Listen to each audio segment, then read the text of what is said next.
Ya, jadi tadi bersama Gamki Kota Medan dan Gamki Sumatera Utara kita sudah jalan dari Jalan Bahagia Bypass ya, sampai ke di sini Jalan Sama. Kita sudah berdiskusi, berdialog, dan ini sebenarnya kita membantu tugas dari pemerintah Kota Medan. Langsung kita melakukan edukasi, dan ternyata yang pertama, para pedagang ini membeli daging babinya itu di rumah potong hewan punya pemerintah kota ya, bahkan membayar retribusi kepada pemerintah kota. Jadi kalau katanya ada limbah darah dan lain-lain yang terbuang, itu tidak ada, karena semua itu di RPH dilakukan prosesnya. Jadi di sini sudah tinggal sisa daging. Nah, kemudian untuk barang dagangan sendiri itu sudah dijual tidak lagi di bahu jalan, tapi sudah masuk di halaman.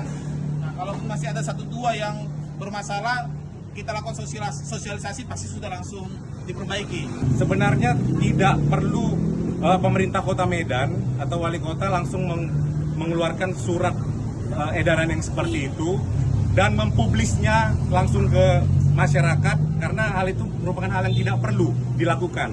Itu bisa mengakibatkan kericuhan yang lebih berat lagi di Kota Medan yang sangat plural ini.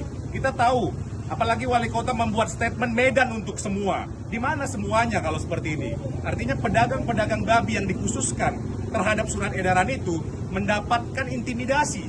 Dengan datangnya Satpol PP, datangnya pemerintah yang melakukan intimidasi terhadap pedagang, ini saya rasa akan membuat kericuhan terhadap apa yang terjadi di Kota Medan selama ini. Kota Medan yang sudah harmonis, Kota Medan yang majemuk dan plural, sudah baik adanya.